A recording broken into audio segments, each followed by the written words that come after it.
Everybody shake it, baby.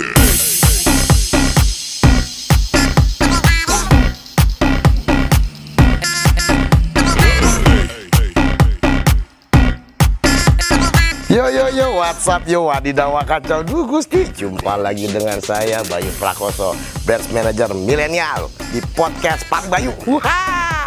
Hari ini kita sama Abang Ganteng ya kan, Bang Jago ya, seorang model internasional. Kita akan lihat kiprahnya dia di dunia fashion. Ikut Pak Bayu yuk.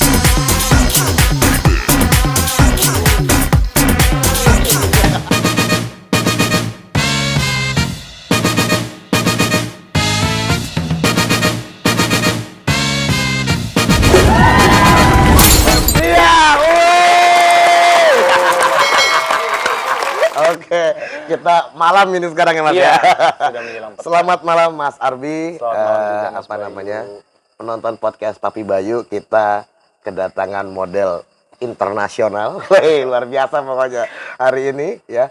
Ini Mas Arbi ini founder Arbi Fembria Modeling School. Iya betul. Betul ya Mas ya. Ini untuk sekolah model berarti ya. Kita lebih ke sekolah model. Siap. Dan juga seorang fashion model internasional. Alhamdulillah. Cover majalah Cool Korea. Iya. 2 bulan. Pernah waktu itu. Di bulan Oktober dan November 2018 itu 2 kali berturut-turut tuh sempat kaget juga kok habis di buat tersebut gitu kan dan berturut-turut. Itu sebagai cover dan fashion and spread bagian dalamnya. Oke, itu di majalah internasional ya? Itu majalah base-nya di Spanyol dan publish-nya di seluruh dunia. Ngeri kali maksudnya. Siap. Wow. Terus model campaign Harrods.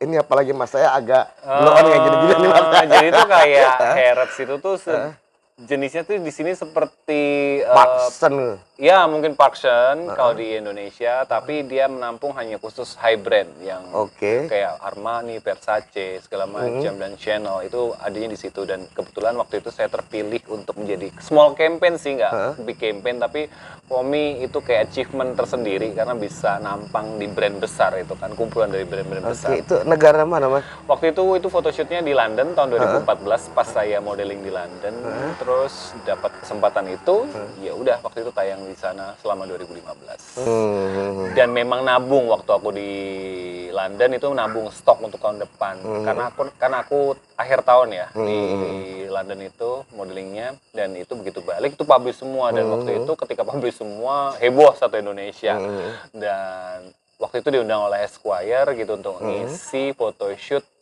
edisi 17 Agustus sebagai salah satu pria berprestasi versi majalah Esquire. Dan waktu itu juga majalah Esquire bilang ke kita ke saya Alasannya? kenapa gitu Pak, karena kayaknya tuh kamu setelah kita runut kita lihat model pria Indonesia dari zaman dulu, kayak kamu model pertama Indonesia yang bisa goes to Europe. Luar biasa. Amin. Sangar ini. Ya, kerja keras. Sampai hari ini masih Mas modeling? Modeling sih sejak tahun 2018 itu yang waktu keluar majalah terakhir. Majalah itu bukan terakhir sih, waktu itu waktu majalah Cool Korea itu saya memutuskan untuk mendedikasikan ke tempat yang lain. Tetapi modeling masih sampai sekarang hanya by request aja. Siap. Bayarannya mahal. Aduh. Nggak satu waktu sih. Oke. Ini aslinya mana Mas? Jogja? Aslinya sih Jogja. Papa itu tuh orang Kulon Progo Brosot. Oh, Kulon Progo. Mama itu asli Kutoarjo, pindah ke Bantul dan bertemulah dengan Papa. Luar biasa ya. Asli Kutoarjo sama Kulon Progo. Tepatnya Cepit Ghost itu to pertemuan. internasional. Berawal dari Cepit. Siap. Oke, Mas. Sejak kapan Mas bergelut di dunia fashion? Sebenarnya itu cita-cita dulu ya, karena memang angan-angan aku tuh udah lama banget sejak aku teenage mungkin ketika sekolah ya, karena waktu itu aku masih naik sepeda gitu, tiap pulang lewat toko majalah tuh ngelihat majalah model-model zaman dulu tuh ada majalah Aneka Yes gitu kayak. Oke, Aneka Yes. Ya kan semuanya pernah ngalamin gitu kan, kayak gue pengen deh itu jadi cover majalah, pengen itu tuh kayak terus-terusan, terus pernah sempet juga mau join di Jogja sama orang tua nggak diperbolehkan karena ya beda bidang dengan papa. Akhirnya di 2007 papa nawarin, kamu masih mau tetap stay di Jogja atau mau mewujudkan mimpi kamu, I take the chance, aku pindah ke Jakarta karena jangan tanggung deh kalau cuma di Jogja gitu, mending ke Jakartanya sekalian, lo tarung sekalian deh sono gitu kan. Akhirnya I take the chance, terus aku pindah ke Jakarta dan disitulah aku mulai. Awal-awal sih kayaknya struggle karena aku nggak tahu siapapun, nggak ada yang bantu, dan pertama kali terjun di dunia entertainment melalui lomba-lomba dulu, ya keblusuk, salah lomba, ketipu sana sini itu proses dari tahun 2007 ke 2010. Itu ngalamin gitu semua. Ngalamin itu semua. Jatuh bangunnya itu beratnya itu di situ. Satu, saya sisi orang yang introvert yang susah banget untuk berkomunikasi dengan orang, juga nggak pedean dan nggak ada dasar sama sekali, Mas. Kayak modal nekat doang. Mungkin saya tepatnya lahir di Jogja tapi kulturnya bonek ini. Kalau nekatnya ya. Kalau bilang nggak percaya diri kan, ya gimana ya, Mas? Orang jalan gitu di tengah sendirian, terus udah gitu ditonton mata banyak banget. Bukan lagi. Itu kan kalau nggak punya mental yang ama muka ya tebel ya, nggak mungkin lah gitu. Dan awal-awal tuh saya tuh malah justru terjunnya di dunia TV dulu. Saya ikut iklan, ikut film, ikut sinetron, ikut nge-host di awal-awal sebelum modeling malah. Itu justru saya di situ dulu. Dan di situ tuh malah lebih parah lagi. Justru saya nervousan, saya susah ngomong. Terus tiap casting bawahnya pengen cepet-cepet pulang. Ya gimana mau dapat kerjaan kan. Jadi itu ngalamin jatuh bangun sampai lomba gagal segala macem. Sampai di titik 2011 itu saya dedikasikan dulu ke acting. Saya pengen belajar mengenai acting, mengenai bagaimana berakting, mengenai bagaimana diri saya juga, dan lebih menggali lah karakter terutama itu. Terus setelah selesai saya sempat syuting juga film 2 kali dalam 1 tahun. Itu waktu itu film Dilemanya Mbak Wulan Guritno. Sama suaminya Mas Aldi Dimitri. Terus saya sempat film juga Tali Pocong Perawan sama Nikita Mirzani waktu itu scene-nya untuk Maxima. Nah setelah itu saya memikirkan kok passion saya nggak di sini ya gitu ya. Saya senang acting, tapi belum nyampe di passion yang acting banget gitu. Karena belum ada peran yang menurut saya menantang gitu. Akhirnya saya kayak, kenapa nggak saya coba move deh ke modeling. Akhirnya 2011 itu saya memutuskan move ke modeling. Saya coba untuk show. Memang agak susah waktu itu masuk, karena di situ tuh banyak banget klien-klien terutama Indonesia itu lebih suka dengan model bule. Dan saat itu model bule itu lebih mendominasi di Indonesia. Bahkan brand besar, brand desainer besar juga lebih cenderung ke model bule. Model lokal yang perempuan yang dilirik, yang pria kurang dilirik. Oh gitu. Iya. Jadi disitulah saya mulai kayak, bagaimana? Karena fisik? Kan dia lebih tinggi besar gitu atau? Bukan tren fisik tinggi besar, tinggi mereka hampir sama dengan model lokal. Cuman memang seasonnya di situ itu trennya itu lagi, pasar itu lagi suka model bule. Jadi kita nggak bisa ngelawan yang namanya tren. Oh gitu. Kalau sekarang Korea-Koreaan kali ya? Enggak, justru. Korea mungkin yang ke TV. Kalau yang ke fashion itu malah justru enggak. Itu agak ada cerita lucu juga sih. Jadi ketika itu saya memutuskan, saya susah dapat agency, saya susah dapat job, saya nggak pernah dapat show besar. Saya selalu show mall, show kecil. Tapi saya tuh keinginan kayak, apa sih salahnya model Indonesia? Saya nggak kalah kok sama Brazil.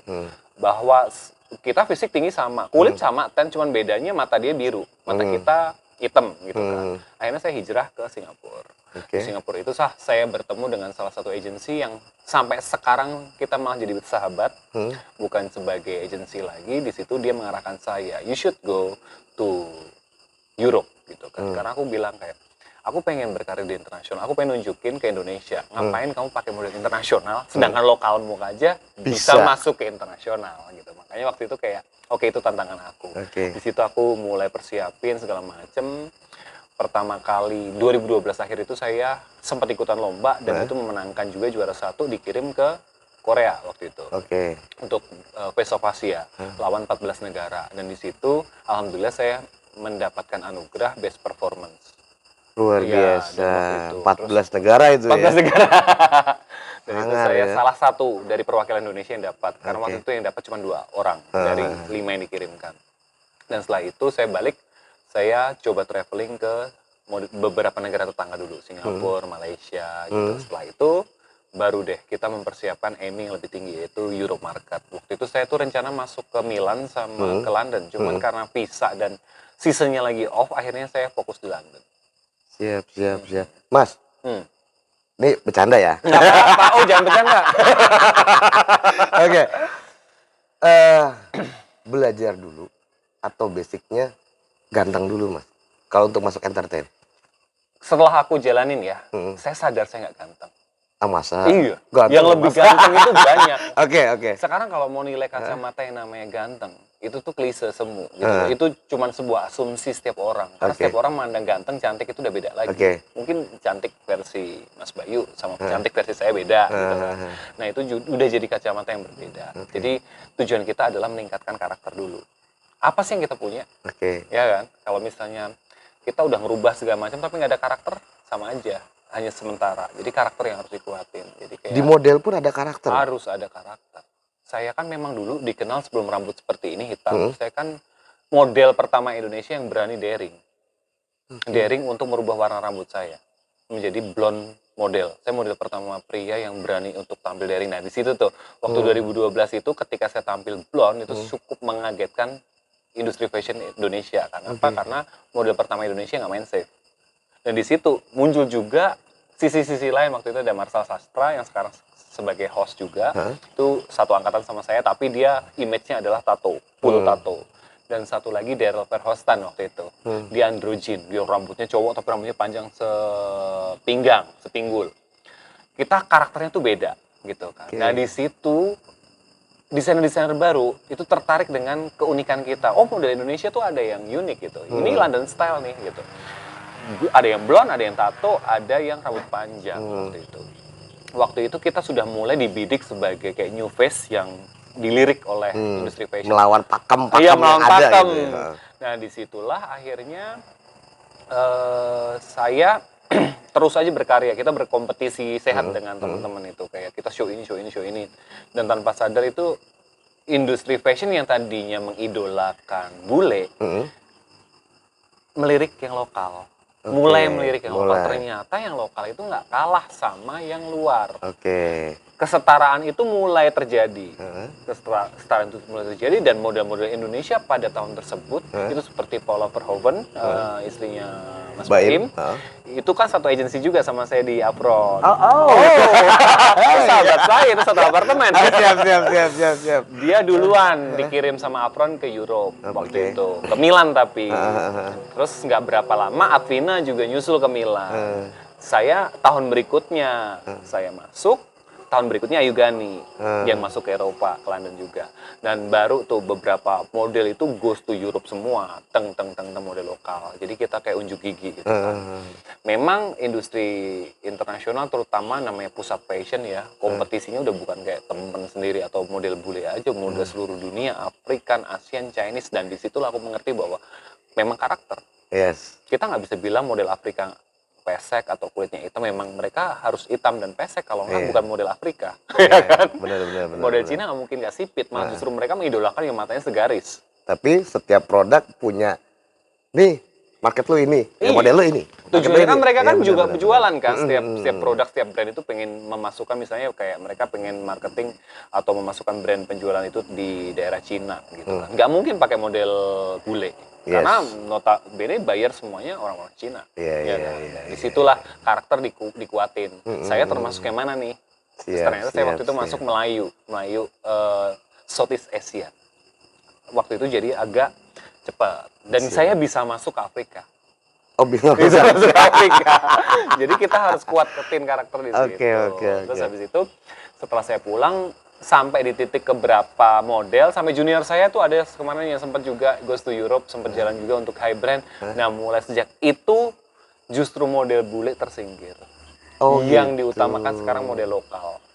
Siap, perjuangan luar biasa ya. Alhamdulillah. Saya cukup membantu menggerakkan. Nah, terus sekarang udah segitu banyak prestasi, segitu banyak pengalaman jam terbang. Apa itu alasan membuka sekolah model? Sebenarnya tuh saya tuh orangnya tuh nggak berhenti untuk pengen berprestasi, Mas. Justru di tahun terakhir saya sebagai model, full time model ya, 2018 itu saya tuh sempat hampir pergi ke Milan. Ikut Milan Fashion Week yang Spring Summer, saya sudah minta agensi saya, Apron, saya kirim ke Milan. Terus sudah ada agensi yang oke, waktu itu I Love Model Management, saya udah confirm untuk ikut di season tersebut waktu itu. Cuman waktu itu juga di awal tahun papa itu sempat sakit ya. Orang tua itu papa sakit untuk pertama kali masuk rumah sakit. Di situ saya kepikiran selama 1 tahun. Kok nggak tenang ya ini pergi gitu kan, karena saya kemungkinan kalau pergi nggak kembali gitu, karena setelah masuk ke Milan dan saya make it, saya akan ngikutin cycle berikutnya. Habis Milan kan Paris, habis karena saya memang tripnya dari Milan ke Paris, habis Paris New York.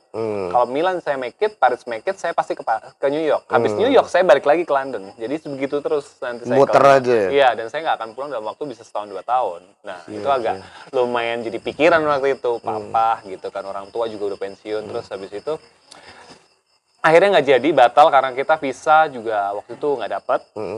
Akhirnya saya memutuskan kayak, aduh apa ya ini kok, saya juga udah mulai gamang dengan industri fashion. Kalau di Indonesia nih kayak kurang menantang gitu, kayak Fashion Week semua udah habis, hampir semua Fashion Week itu aku udah pernah jalan. Majalah juga udah pernah foto semuanya. Itu kayak apalagi yang menantang gitu, saya perlu tantangan. Di situ akhirnya keputusan balik ke Jogja karena untuk orang tua sih. Sebenarnya bukan untuk membuka sekolah, untuk orang tua. Udah berapa cabang sekarang, Mas? Cabang ya, saya tuh buka itu akhir 2018 itu saya memutuskan pulang. 2019 awal Januari itu saya membuka cabang pertama Yogyakarta. Terus tepat 2 bulan setelah itu, mungkin karena misi saya ya, Bunda Ana nelpon saya, Ana Avanti, nelpon saya. Kenapa nggak coba juga untuk mendidik Kota Semarang? Terus saya bilang kayak, waduh Bun, saya tuh baru buka 2 bulan loh. Masa saya harus mempersiapkan membuka sekolah kedua gitu kan. Dan ya aku nggak apa-apa sih disupport Bunda gitu. Tapi seneng, dan akhirnya ya aku tanya ke papa mama kan, karena alasan aku pulang itu papa mama. Jadi kayak, apakah setuju? Ya coba aja ikhlas. Ya udah jalan aja ikhlas. Ya udah, Juni itu kalau sekolah kedua udah buka. Jadi kayak cuman 5 bulan dari cabang pertama. Canggih sekali ya. Jadi sekarang support sama.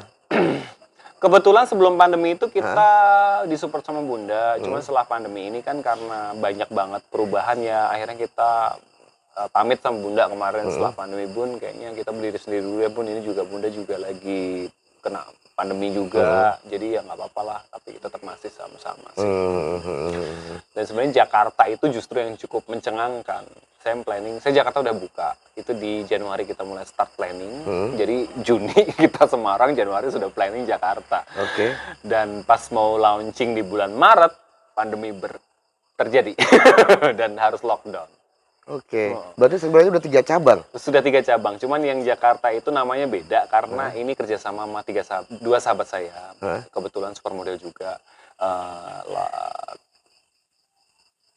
Dara Warga Negara yang merupakan host insert saat ini, itu partner saya, dan juga ada Julia Kotuleva, juga salah satu supermodel Indonesia. Masih aku diajak kalau main gitu Mas. Boleh nanti kawan-kawan ngobrol. Teman-teman itu supermodel cuy. Siap. Mas Arbi ya. Selama perjalanan ya Mas, dari tahun 2009 2007 lah 2007 kalau dihitung ya? perjuangannya. Hambatan terbesar apa Mas? Mungkin nggak pernah Mas Arbi, udah saya stop gitu loh. Oh sering. Jangan dibilang jarang. Kayaknya kali karir tuh kayak mulus banget ngeliat sekarang. Menanjak ke atas, nggak jatuh bangun tuh pasti ada. Tetapi yang membuat saya bertahan adalah mimpi.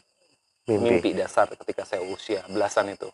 Saya kan mimpinya kuat gitu kan, tekadnya kuat, dari mimpi itu saya bertahan. Ketika saya mau jatuh dan saya memutuskan menyerah, saya mikirin saya udah di mana. Dan itu apalagi terjadi sekali itu di tahun awal ya, 2007 sampai 2010 itu hampir berapa kali giving up. Kenapa? Karena kayak bukan untuk kayak pulang atau apa, enggak, kayak lebih kayak giving up, kayak ini bukan karir saya deh. Itu udah hampir 3 kalian deh. Itu saya giving up. Karena saya kan cuma memutuskan 3 kali. Saya udah pasrah deh gitu. Yang pertama saya gagal. Itu kayak saya pikirin, kok bisa gagal? 2 gagal. Ketiga itu gagal. Salah satu kompetisi yang saya sangat mimpikan itu menggagalkan saya. Waktu itu tuh saya, waduh sedihnya bukan main, dan kayak nyerah gitu. Dan kayak end of the world. Dan kayak apa ya, kayak nyesel, kayak kecewa banget sih. Karena saya invest banyak sekali di sana, kayak effort waktu, saya persiapin 1 tahun loh Mas, untuk ikutan kompetisi itu, dan gagal. Tuhan belum kasih ke saya, dan saya hampir menyerah. Dan di situ saya kepanggil sama guru saya waktu itu, mentor saya, Bang Eka Sitorus. Udah deh, masih ada yang lain. Kamu ikut aja di teater, gali lebih potensi kamu, gedein. Karena aku lihat kamu ada suatu hal yang akan jadi gede gitu kan. Dan di situ saya yang bangkit. Walaupun akhirnya juga Bang Eka juga, waktu itu Bang Eka Sitorus itu guru saya bilang kayak attack saya sampai saya memutuskan kayaknya saya nggak akan balik lagi sekolah deh. Tapi nggak tahu, ngobrol sama mama itu mimpi kamu kan, kejarlah. Oh iya benar ya udah gitu. Oke, mimpi ya. Mimpi. Cuma Sekarang berdasarkan lah. mimpi. Sampai sekarang mimpi. Kayak sekarang kita ngomong bahas mimpi. Mimpi besar apa yang mau Mas Arbi ke depan? Waduh, bukannya ini ya, kayak kalau mimpi itu kayaknya pamali untuk diucapin. Enggak dong Mas, kalau mimpi selain sendiri Oke. diucapin kan orang-orang banyak yang jadi pemacu lah. Oh iya betul. Kalau dulu tuh mimpi aku kan jadi model. Pertama tuh pengen jadi model cover Aneka Yes doang gitu kan. Terus berkembang terus gitu loh. Habis model terus pengen jadi model yang bisa ke Europe, bisa model cover majalah ini, bisa ini. Jadi berkembang sendiri sampai di titik terakhir itu. Dan ketika saya sekarang memutuskan guru itu pertama masuk itu sekarang mimpi saya itu adalah anak-anak saya. Saya kan kayak passion saya sekarang ngajar ya. Jadi kayak mimpi pertama itu kemarin adalah saya pengen ya anak-anak itu sukses lah dari tangan saya gitu loh. Kan saya guru ya. Kalau guru kan pengen liatin muridnya berhasil itu aja kayak puas banget gitu. Dan itu salah satu passion saya saat ini. Dan untuk ke diri saya sih lebih ke saya pengen ngembangin bisnis ini segila mungkin sih. Siap. Saya punya networking sampai jauh-jauh ke Europe, ke Asia. Jadi kayak I hope one day AVMS atau Arbi Film Drama School ini bisa jadi international brand itu aja sih. Luar biasa. Murid-muridnya yang sudah paling top lah Mas. Kalau dibilang top sih belum, mereka masih belajar. Aku selalu bilang ke murid aku itu untuk terus aja pikirin belajar. Gak usah mikir kamu udah berhasil. Karena kalau kamu mikir sudah berhasil, ketika sudah selesai berarti kamu udah nggak nyari apapun. Yep. Nah, Luar biasa.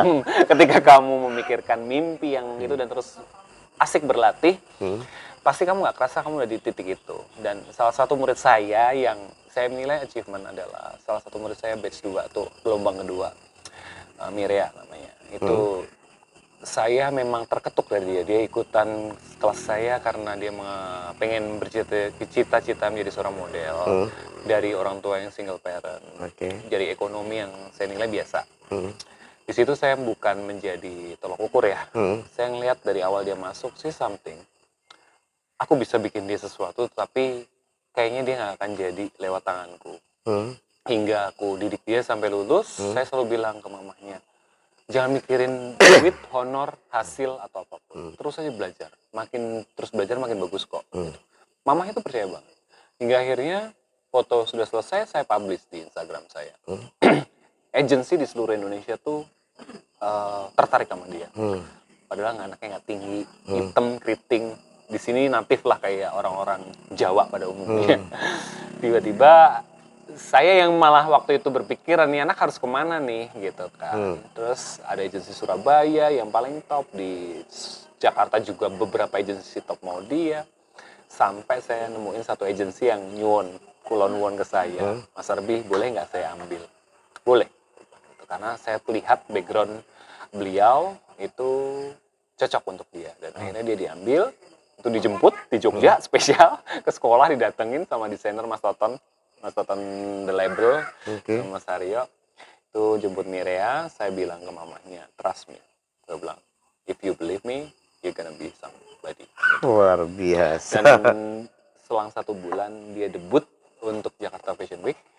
Selang 5 bulan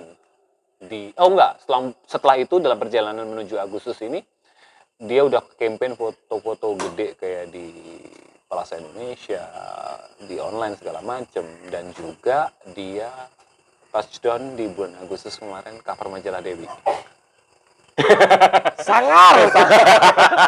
Iya, padahal usia masih 16 tahun. 17 tadi. 17 tahun. Nggak beda jauh sama saya loh Iya, sebenarnya. Mas, standar ya Mas. Tinggi badan berapa sih kalau untuk model peragawan dan Kalau peragawati untuk gitu? model profesional itu 170 lah pasti. 167 masih tapi selektif show. Cewek, cowok? Cewek. Untuk Cewek. cowok 178, 177 masih. Tapi selective show. Tetapi kalau yang normal itu 175 cewek, cowok itu 185. Pantes audisi gagal mulu ya. Tapi kalau sekolah aku itu kayak lebih Semeter kotor. membuka untuk kesempatan untuk semua orang. Oh ya?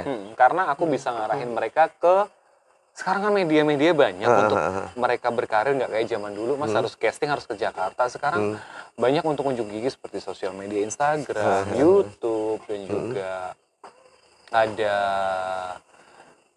TikTok segala macam. Tapi tadi yang Mas bilang bener ya, apa namanya pakem-pakemnya sudah berubah kok. Saya pernah lihat juga ada yang model-model yang khusus wanita-wanita gemuk pun ada saya. Ada. Makanya saya tidak menutup siapapun boleh belajar. Saya kan sekolah bukan agensi. Dan mereka kan perlu dididik. Jadi saya nggak ada menutup minimal tinggi badan. 140 silahkan kalau masuk.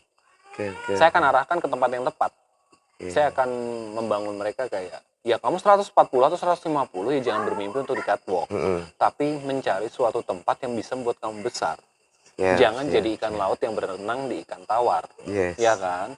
Tapi jadilah ikan laut yang berenang di samudra. Kamu akan jadi besar. Kalau kamu maksain berenang di kolam air tawar, ya mati. Ya kan? Air tawar juga sama masuk ke air laut ya udah mati gitu loh. Poinnya berarti sekolah modeling itu itu ya Mas ya? Mendidik nanti sampai mengarahkan dia. Iya. Kalau kemana? saya spesifikasinya di sekolah saya, terutama dari Film Brand Modeling School itu, saya mendidik. Di finalnya mereka akan dapat arahan dari saya kemana cocoknya kamu. Siap. Jadi kita harus cintai prosesnya. Jatuh bangun itu normal. Justru dari jatuh bangun itu kita belajar dan nikmatin prosesnya. Nggak usah bayangin kapan kita akan sukses, kapan kita akan dapat hasilnya, tetapi fokus pada penemuan-penemuannya, inovasinya. Karena kan zaman berubah. Sebelum corona kita bisa nongkrong atau bisa bikin apa, ternyata selama corona tidak bisa bertemu atau tidak bisa apa. Nah itu kita akan belajar terus. Dan dunia berubah, jadi kita harus bisa adaptable. Disitulah kita harus fokus ke prosesnya. Buat teman-teman milenial nih, fokuslah prosesnya, jangan pedulikan hasilnya kapan, karena ketika kita fokus sama prosesnya, kita nggak sadar bahwa hasilnya itu sudah di tangan. Luar biasa. Ingat ya, yang instan cuma Indomie. Oke, thank you banget Mas Arbi ya. Oke, teman-teman kalau masih pengen lihat lagi mentor-mentor keren kayak Mas Arbi, mampir model internasional ya kan. Jangan lupa klik tombol subscribe di sini ya Mas ya. Subscribe ya. Terus klik tombol loncengnya, klenteng. Aktif TikTok juga ya Mas. Oh iya, nanti jangan lupa loh ikutin TikTok aku loh. Apa TikToknya apa Mas? Boleh Mas. @arbi.fembri ya. Atau Instagram boleh itu. Luar biasa. Banyak banget udah. Followernya banyak, viewernya gila ya. Kita berkarya terus ya Mas ya. Siap. Oke Mas. Jumpa lagi di video-video Papi Bayu berikutnya. Adios, salam olahraga. Terima kasih. Keren banget Mas. Oh, let me up with a bright smile on now. Put me in the dark, so won't get lost now. To the moonlight.